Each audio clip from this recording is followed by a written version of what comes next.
Good morning, Fidget. Good morning, Tilt.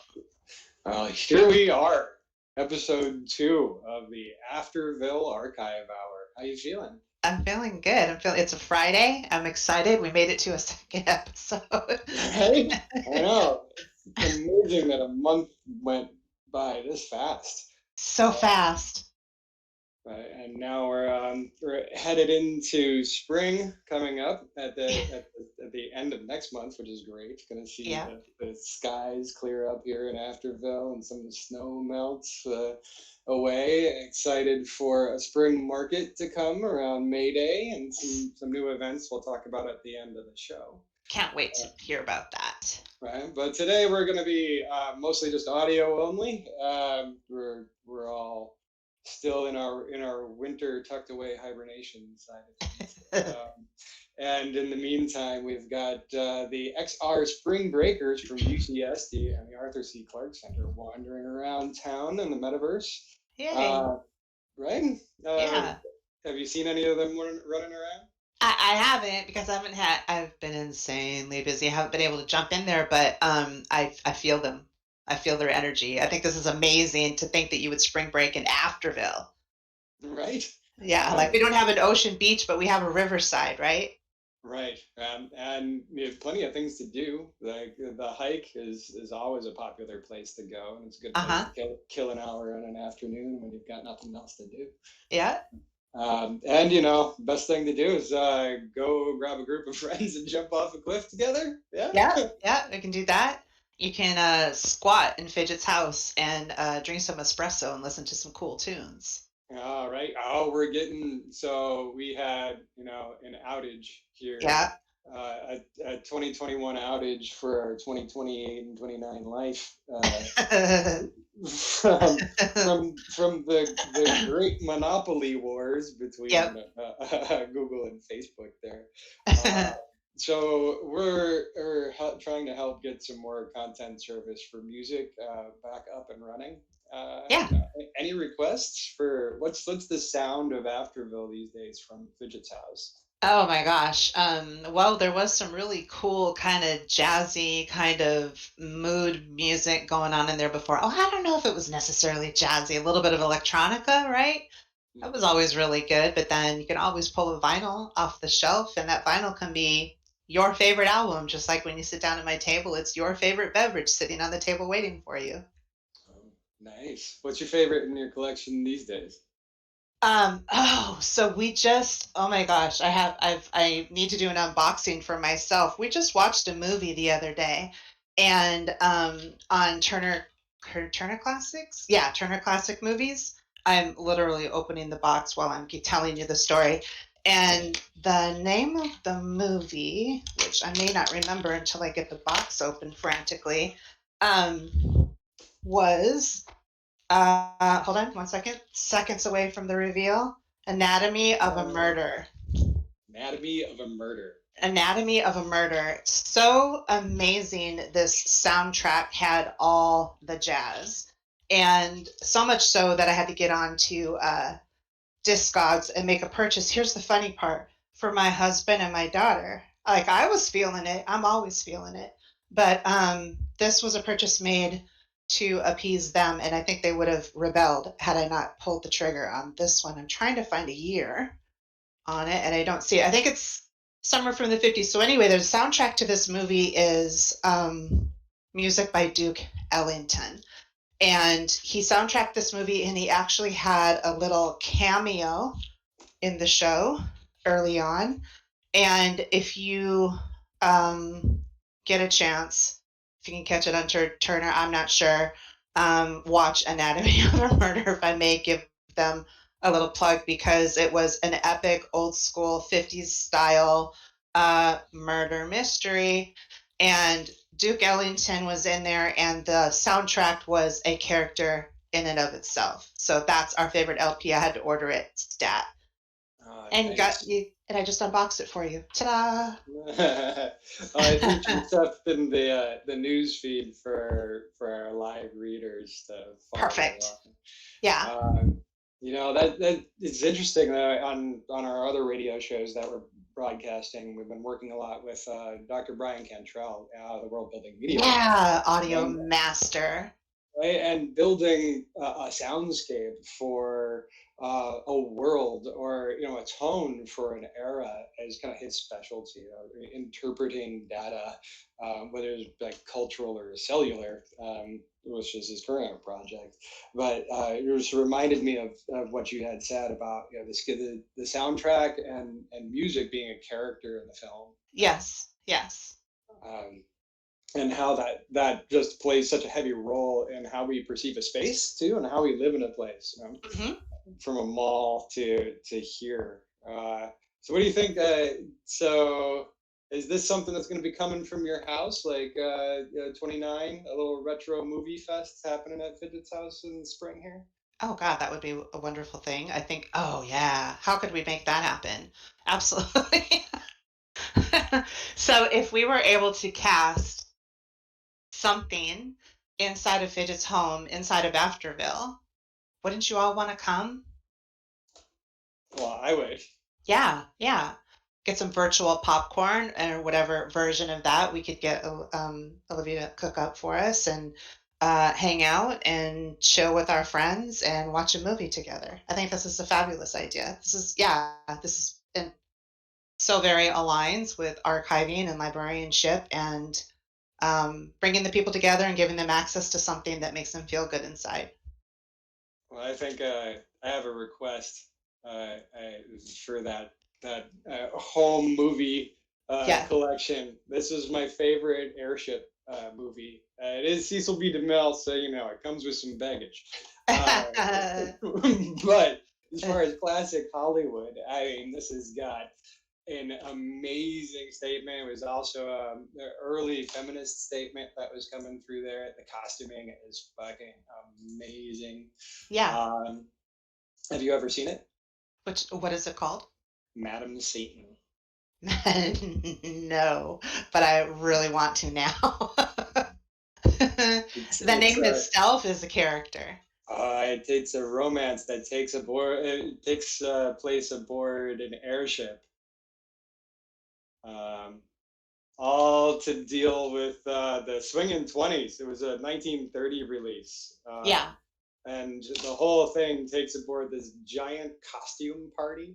Uh-huh. Oh, oh, oh. That right in the late 20s, like super decadent, roaring 20s stuff. Art Uh, Deco. oh yeah, all over the place, right? Yeah. It's practically Buck Rogers. It's All right, well let's figure it out. Let's make that happen. right. Well, it's old enough. It Might might be be. out there, right? Might be. So we'll have to check the archives and see if there's a reel available that we can filter. All right, I'm on it. I'm absolutely on it. Let's see what we can do. Well, I that's a love good it. moment to start talking about the archive work, like Yeah. the residency you've got going on here at the community center. Yes. You're spending a lot of time in your professional life and professional development, Yes. and bringing those skills here. And I know that this damn degree from Rutgers. Yeah. Can you tell us about that a little bit? Yeah, so damn it. So DAM is actually digital asset management, and it's how you proctor a digital asset from whether it was born digital or if it was a physical material that you digitized and made digital. The ways in which you develop your workflows and your handling and the softwares that you use and you send it through its life cycle, whether you're archiving it or you're producing something, I don't know, like a VR space where you've got digital assets that you need to manage that maybe change hands and giving accesses, privileges, and approvals along the way. Digital asset management is in so many different places in movie making and video game making and music making and then in archiving, which is newer. And like archiving has traditionally used content management systems to proctor and foster the way that things are being ingested and put on to the finding aid, and so the public can access them, or the patrons, or the clients, or the students, or whoever it may be.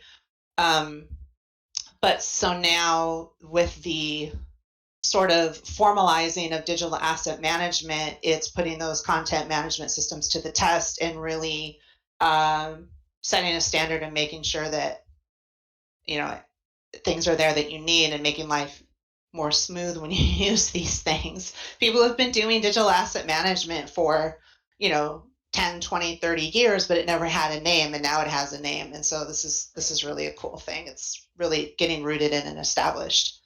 Right.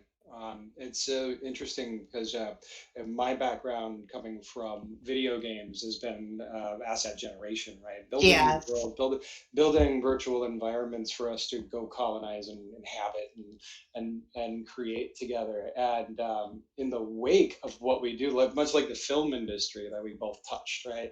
That is this wake of objects and artifacts that become these libraries, and to see that become important enough to like give birth to not just asset management for commercialization, but for the preservation of our culture is amazing to see, right? This human effort going beyond behind cataloging Yes. our digital life, right? Yeah. Yeah. Um, the it's just a lot. I can't even conceive of everything that you've had to do in the past to move a digital asset from one person to the other in the core of, like Coasterville, like, that you were talking about recently. That particular little food stand, lemonade stand inside of Coasterville, or the coaster itself, or the barriers that were set up to direct the people to go to different ways through the park. Right. And people just think, oh, they just have all these things and they just throw it all together, but it's so much more than that. And then it's getting the approval. We have 5 different versions of that lemonade stand inside the park. Which version do we like? And oh, are you using the right one? And you need you to upgrade it. It's just so much that's going on with that. So I got my digital asset management certificate Hey. in fall. Well, I started in fall 2019 because in 2019 I was quite frankly frustrated with public librarianship in terms of just being public facing and being limited by what I could really, really do to affect change in my community. Right. And I researched what's going on in librarianship and archive spaces. And there's digital curation, digital asset management was a newer component of that. And I did my research. I called different people that I knew in libraries and archives, and everybody said, yes, this one, this place, Rutgers, absolutely. So I did it, and I managed to finish it in February 2020, just 2 weeks before the 2020, what did we call it? Meltdown? The great pause. The great pause. The great Everything pause. went on pause. The great pause. So I got my degree right before the pause, and the timing couldn't be, not my degree, my professional certificate couldn't be more well timed. And then we started doing everything that we've been doing here in Afterville. And just recently, the people that I became well acquainted with over at Rutgers invited me to come back because they just developed the advanced version of their professional certificate in DAM. Nice. Like, just developed it. And what's really, really cool, and this tells a little bit about why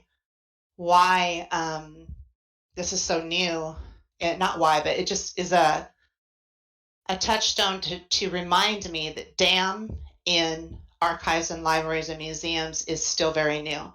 So much, but yet moving forward so quickly that they went to great lengths to get approvals from Rutgers to expand their certificate to an advanced certificate, with the primary focus being, and I had to commend my friend for developing this, DAM for glam, which made me giggle so hard because it's digital asset management for galleries, libraries, archives, and museums.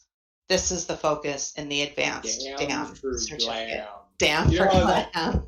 That's so interesting. Like we've been working with some larger media and fashion groups, right? With the crew, Yeah. big metaverses like this and big futures are always filled with fashionistas, right? Yes. Yes.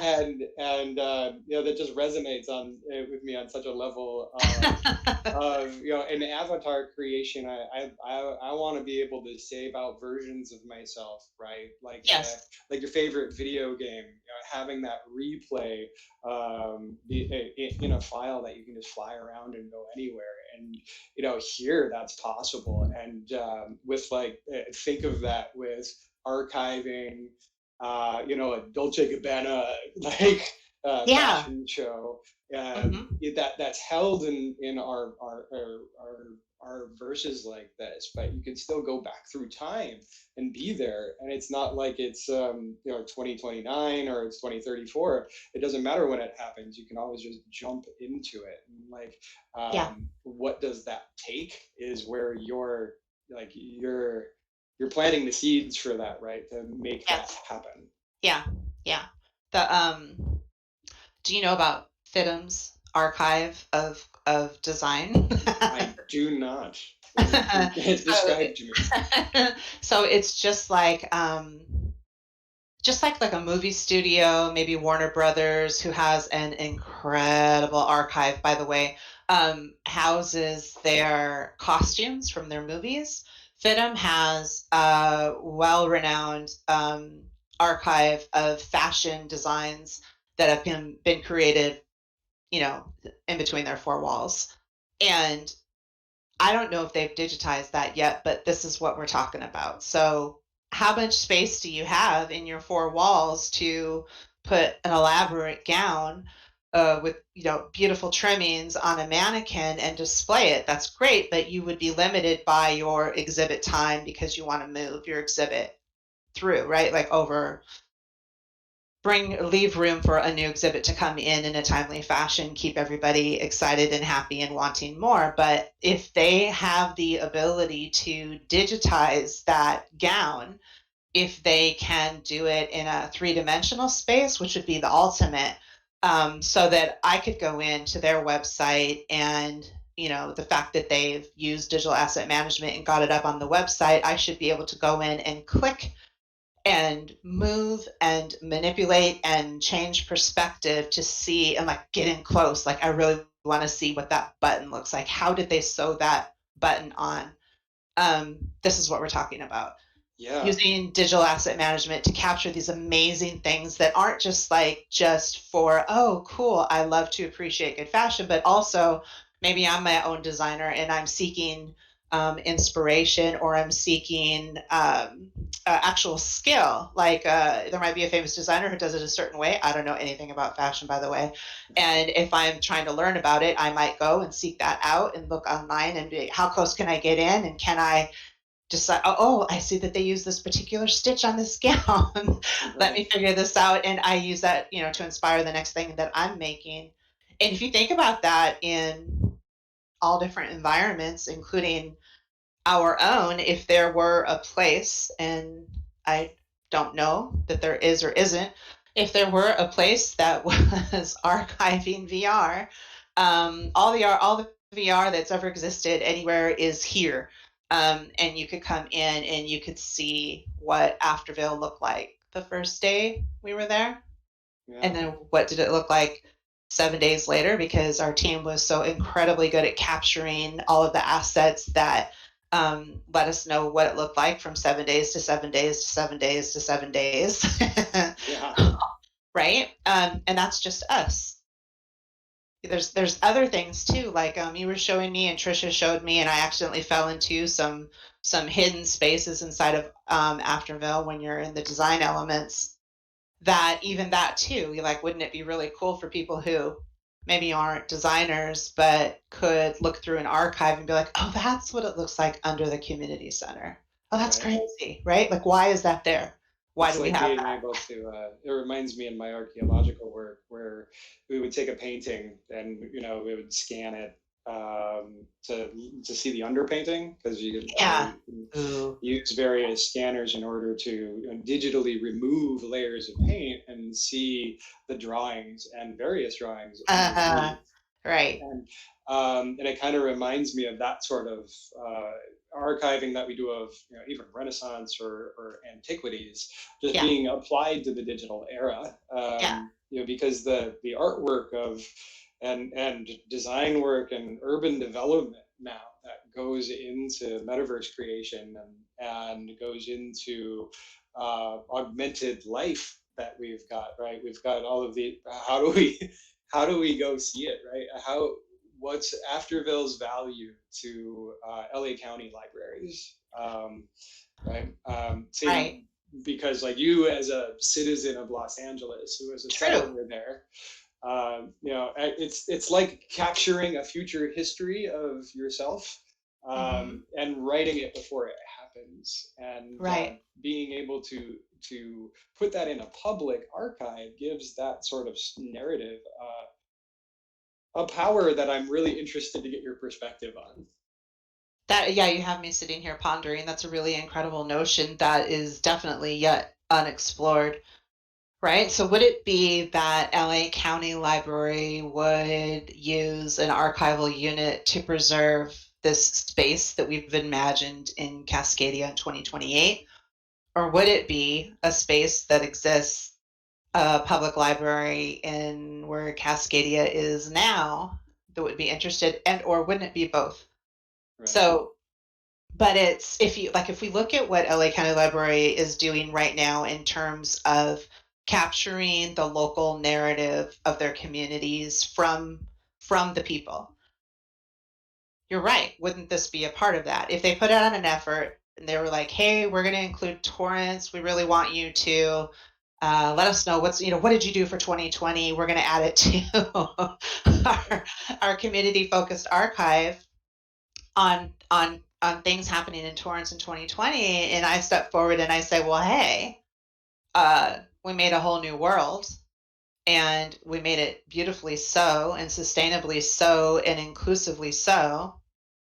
The public library would and should be absolutely interested in housing that in some, or whatever format, whatever way that we captured it, which we all did in some way. Putting together a collection for Afterville 2028 with LA County Public Library that you could just, again, click on the link right there next to the Whittier project, see what's going on in Afterville. How Yeah. do libraries go about making those curation choices? Unfortunately, oftentimes it's squandered by a non-existent budget. So it's public library. So often, the reason that they even have archival materials at LA County Public Library is because it was a free community event. Something that some librarian along the way got a great idea. Here, let me do this for my community, and let me invite my community members to come in and contribute to this archive about their community and their family's role in this community through the years. And and so then it's all a matter of, does somebody have a scanner? Is it good enough? Okay, it is. Cool. Can I bring it out to this library? Okay, guys, give me your stuff. We'll scan it. And then there's a whole lot of barriers that got to be taken out of the way along the way to get it to the public facing finding aid. And then there's also clearances. People have to be okay with it. They have to decide when they're looking through their box of photos, do I want them to put, my cousin Bob up there on the thing? Would Bob be okay with that? If Bob's still here, we have to ask him. If he's not, then maybe it's okay, but then we have to ask. So there's so much going on, like rights. Yeah. Yeah. Huh. But that's just like one person's private donation, right? Right. To an organization like that. Yeah. You have to have entity buy-in. So everybody in LA County Library from the top has to agree that this is a good idea. And then if they agree, then can they carve out a space in the budget to make it happen, to support the effort? And then they have to designate people. It trickles down out into the field. It gets put in the hands of a librarian who hopefully has a good relationship with their community, that their community trusts them enough that they would walk in with their box of photos but sitting under their bed for the last 30 years, and allow them to touch these things, these images, these newspaper clippings, these artifacts, these something you can relate to, the saddle. Can I feel comfortable allowing my local librarian to touch this thing while they digitally preserve it and then hand it back to me, and then am I okay with them putting it up for the whole world to see? And oftentimes people are, because they've never felt that their voice was important. They only ever thought that it was important between them and their family unit or their friends. They've always been led to believe that if it wasn't the official, then it wasn't. Right. Yeah. So it's pretty, yeah. Yeah, that's an amazing amount of power. So, especially because one of our missions in pioneering this space and making Afterville, right, as a community was to be inclusive, reach across the exclusion line Yes. and make sure that those voices are heard. Lead like with Janelle's work as the resident storyteller, that kind Yes. of complements what you're doing in artifact creation and narrative capture, right? Yeah. So how can the community help you as our representative kind of curator and collector and archivist here? Like, how can we help you? Like, is it easier for you to represent yourself as a professional? Do you represent a community? Can we aid you in some way to help navigate those systems? Wow. So far, everybody, especially here, behind Afterville is this whole incredible team of people that you're a part of, and Trisha's here; she's a part of it. Origami Air, and the support that you guys have provided in your partnerships, the Arthur C. Clarke Center and other partnerships have cleared the path to make it possible, right? And then me being able to reach out, and then the tougher part, actually connect with my community, and then being able to invite them to add to the collection. So we have the greater collection for Afterville, and within that collection are sub collections. Those sub collections are the Afterville, the ghosts. Was it the ghosts of Afterville, right? So Janelle's effort at capturing the narratives of these ghost stories, and then my effort of capturing her captures to create a sub collection in Afterville for the ghosts of Afterville. And then there are the efforts that I've kicked off via Coffee Klatch out of my home kitchen inside of Afterville, talking to individual residents of Afterville and inviting them to participate in forming their own narrative for their sub collection. So it would be Rowan's sub collection, Joy Seeker's sub collection, and then once we have these agreements, is me actually pursuing getting my hands on the materials, and I can pursue it, but then it falls back to what we were just talking about, is people digging Sure, up. a lot better if we all help you. But this is the part of it, is and I really do believe this is a true factor. You've got that box of artifacts that you hide under your bed that reminds you of your grandma, is taking that little swaddled box that is your baby and feeling comfortable handing it over to me and allowing me to nurture it with metadata and love it and delicately place it in our archive for other people to view and other people to learn from. And and this is the most important part, it's you're curating what you hand to me. It's like, okay, look, it's like going way back to the beginning of, what is this Facebook thing? I don't know. Social media is evil. It's like, no, it's only as evil as you allow it to be in terms of it's only going to promote what you put up. And so in that parallel, an archive is only going to feature what you allow it to feature. And then if you allow it, you are carving out your own narrative that is potentially something that has not been represented before, or there are very few representations of. And what that narrative does to inspire other people by first off letting them know they're not alone in this world, and second off empowering them to go off and do the thing, like, oh my god, like I thought I was the only one who liked to capture ghost stories. I thought I was the only one who had a crazy grandpa who would tell me this thing about my family that I never quite understood. um, yeah, so I could be the old stuffy white lady as is traditional in librarianship that is so very much being broken these days. And I could be like, oh, well, here was my experience, and this is what I saw, and this is what people did, and I'm just going to throw my narrative up there, and I'll be like, oh, this is how we did it. But I don't want to be that person. That's not who I am, and I want to hear how other people see. I want their perspective. I want their voice represented in our archives. So that is the trick, is actually getting those materials in my hands. Well, that's Yeah. exciting. Yeah. And just thank you. I mean, the time it takes to curate, right? It's a curation I've always held up as kind of a work of art in its own form.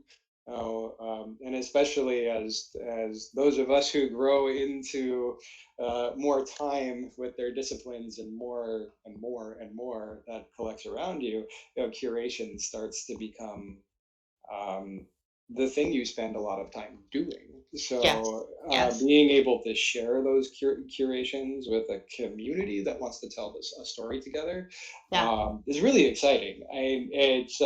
So much of that, especially for our grandparents and our parents' generation, just was impossible. Like, Yeah. there's a virtual digital twin of me on the internet.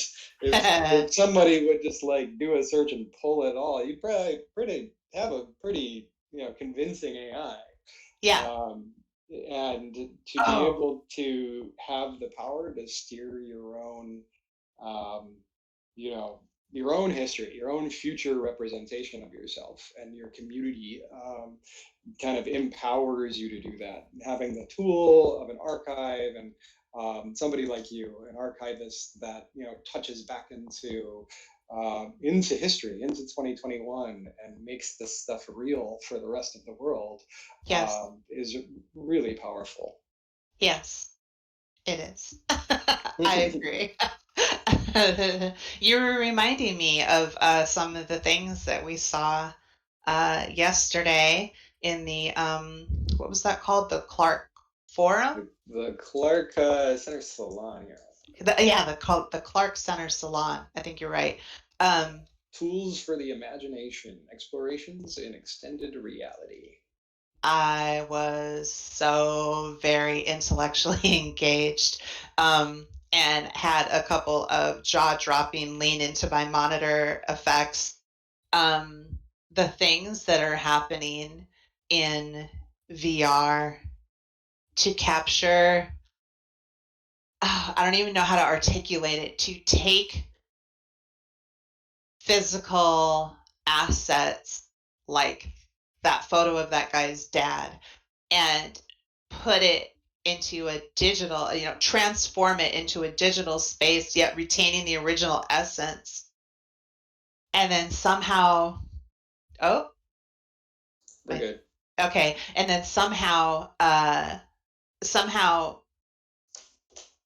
creating this whole entire experience inside of a VR space with multiple people and emulating the facets of his father. um just, oh my gosh, just blew me away and made me think of our um future of work LA, Grace Lee, and Mhm. Ancestral AI that has transformed into Afterville 2028 and your holographic AI, and Mhm. the intersections of all of these things, and how it feels like all of these different spaces and these different people still have, independent of one another, organically stumbled into the same sort of modes of preserving emotional connections from their past in terms of manifesting them now, but then not just selfishly clinging to them, but then freeing themselves of them enough to share them with other people too. Mm, hmm. Yeah, that was John Patton's work. He's the Nokia Bell Labs artist in residence over at the Clark Center, Yes. and yeah, that was his exploration of his the memory of his father who had passed away several years before, Yes. right? And his description of using augmented reality and AI voice generation Yes. to put words into his deceased father's face through multiple stages of his father's life, right? Like, so from like when he was a teenager all the way up, it's just he gave a 15, what did he say, 15 strangers wore Yes. his father's face and spoke as his father to each other. um and to see that as right, as you said, preserving memory, and from someone who's, lost their parents as well, right? Like that's Yes. the concept of that, being able to revisit ghosts in a ghostly way. See? like See? It like all comes together, right? yeah. Yeah, right. It's a ghost story. It's a digital ghost story. It's like Arthur C. Clarke's work in himself, and the work that they do at the Clark Center is all that, the art of speculative fiction and Yes. the ghost in the machine idea. Yeah. Um, uh, Damn. Well, Yeah. trippy. Yeah. Yeah, it was really profound experience for us too. We were able to, really say to the past that Origami Air is here to virtually travel people, bring more traffic to Afterville, Mhm. which is exciting. It It's gonna is. the community is gonna grow a lot in these Yeah. coming I months. mean, I think congratulations are order. There's big things happening all around Well, us. thank you, one from behalf of the crew. Yep. Very very exciting, It is. but also for the community as well, right? Yes. Cascadia City is about to open up to the north. Incredible. That right, there's two new locations that we're going to have service to, and two of those are part of the Clark Center stuff that we're doing together. And actually, this archive in Afterville was Afterville's work in the past of 2020 was the work that jumped this catalyst to Mm. bring Sanford Medical to help us bring compassion for frontline medical workers into Afterville. So we'll be building that Oh, experience out up in downtown, right. right, as a sort of way to bring more empathy and compassion to the space here. At the same time, there's commercial interest poking around, right? Like, Sure. Sure. which brings up all sorts of new questions for the community, like how comfortable is a community that starts as an archive and a movement, with commercial signs being Hmm. included in what we build together. Right. Right. That's interesting. Um, but inevitable, I feel. But at the same time, I don't know. It just feels like, oh, they believe in us, right? Yeah, it is nice to be seen. I mean, especially when I look at some of the projects that the crew is being asked to, right? As navigator, I get a lot of paper comes between me Yes. and the world, and I get a real bird's eye view of everything that's happening, and to be competing for development projects with Viking Construction, uh, for in Afterville here with Vancouver, Yeah. another Cascadian city, for a Right. similar project is that's some new territory. for the life we're all building together. So Right. it's exciting The, to see what that'll bring. the pioneering continues. Hmm. Well, how do you feel about that? That's a real pioneer experience, right? You broke ground here, Yes. and it's been about a year since we did start the conversation to get here. Hmm. And our little Oregon Trail that brought us up to the end of the Columbia. Um, how do you feel about the city up north starting to boom a bit? Yeah, no, I mean, I think that uh, is something that we're looking at. Look, I think everything absolutely parallels our real life experience, right? We were in a situation that was just unfreaking precedented and so far from our imagination when we all got sent to, stay when the stay-at-home orders were invoked on an international scale. And what that did in um, forcing our imagination to catch up with our reality and to envision this community that origami lied at our feet and said, "What do you think? You want to do it?" And we said yes. And we came up here and we created this community and we envisioned this space and I couldn't believe how emotionally overwhelmed it made me when I really started to see Afterville manifest. Like, I think I pulled Trisha inside and told her that I wanted to pack my bags in real life. Could I please come and move here? You know? It was an escape from the confines of our intentionally minimalist home in real life that was becoming overburdened with 3 people working from home and living from home and 3 dogs. And now, just as in real life, we could talk another hour about this sense of joy I feel emanating from around me for the hope that these vaccines are giving people. Um, and people are starting to, I don't know if you've noticed it, like there's a little bubble in people's step now. They're like they can feel it, they can taste it, it's on the brink. I'm going to be able to like see Joe and Trisha and give them a hug and not think that I'm going to kill them when I do that. And what a wonderful idea, right? And to get back to actual in-person human connection. And similarly in Afterville, to think that there are these other places that the gates at the end of our streets are finally going to open up to and we'll be able to pass through and make human connections with other people inside of the VR space is exciting. Right. It's really that resilient part to me of the 20s is about to start to kick in. You can feel it around the corner, right? Yes. Even though the challenges are yet to come, Yeah. um, which in a way has an excitement to it, right? Like every generation before us, got the chance to pioneer or rebuild, or and it's kind of like waking up from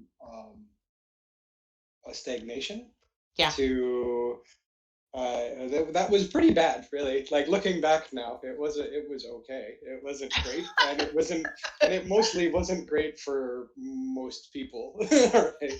So, Yeah. like being able to really look at the resilient 20s as a place to rebuild those ideas, and that to know that our community kind of based on that, right? Like having an aspirational, open future Yes.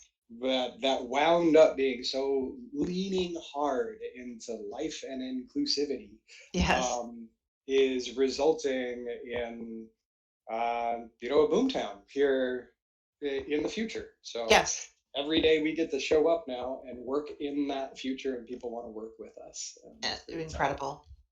Incredible. And I, and Um, and I offer every single one of them a cup of coffee or tea at my table.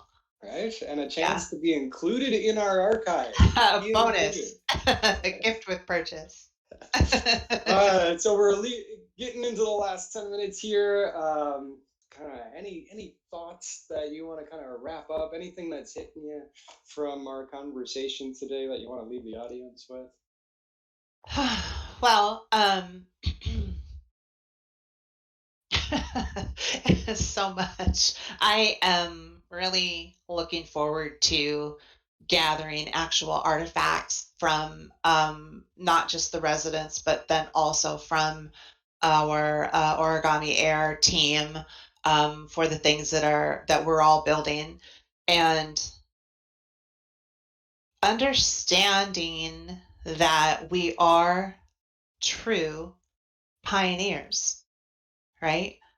Mhm. And people really are going to want to look back just as we did, but I think perhaps in different ways. Just as we were like, oh, what? There was a pandemic in the early 1900s? Like, I didn't Mhm. even know. And we all look back, like, well, what did they do? How did they do that? Look at these letters. Oh, it was painful. People lost a lot of people, and we didn't even know. But I kind of understand because it's like almost what a painful time it must have been for them, and certainly they wanted to sweep it under the rug because I don't remember hearing about it in my history books, or if I did, maybe it was so ugly I didn't want to retain it. Mhm. And I think that not beyond just some strange curiosity about what people did do during 2020 and the global pandemic that isn't yet over. I think that people are more so going to be like, look at these epic new ways of conceiving technologies that have, you know, uh, bloomed and blossomed Mhm. out of that pandemic, that forcing of reconsidering the ways in which we were doing things, but then also the ways in which corporate entities were okay all of a sudden in excuse me, in accommodating these things. As I have to Mhm. take a water now. Sorry, hold on. That's good. Oh, Yeah. yeah, that's wonderful. Yeah, especially like good Oregon Trail all over again, right?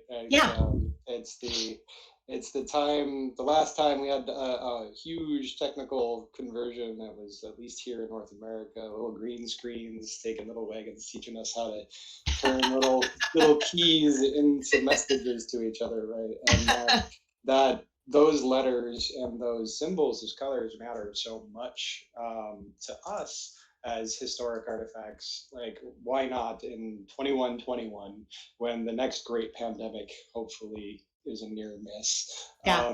They can load into the historic 2028 archive of Afterville and take a look at some of the solutions, and maybe get inspired for hmm a renewal of life inclusive ideas.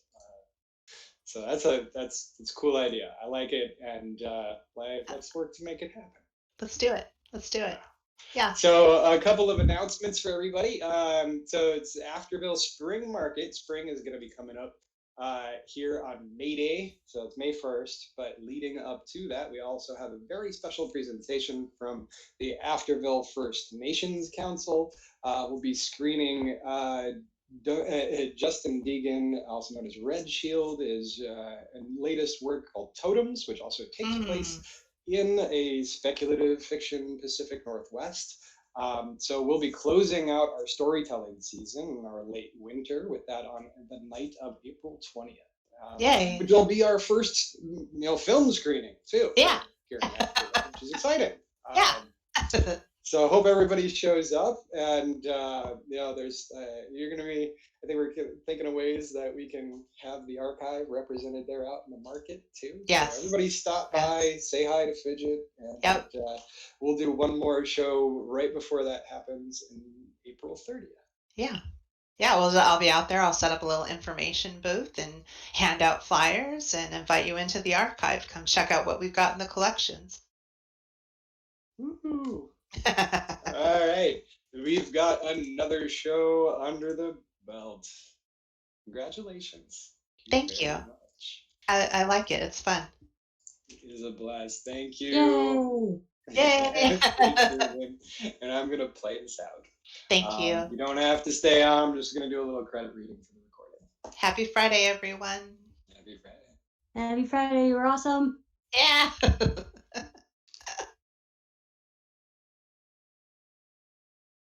Work. There we go. This has been the Radio Afterville Archive Hour with Fidgetdione today as our host and guest, Joseph Unger Tilt as our DJ and questioner of the hour.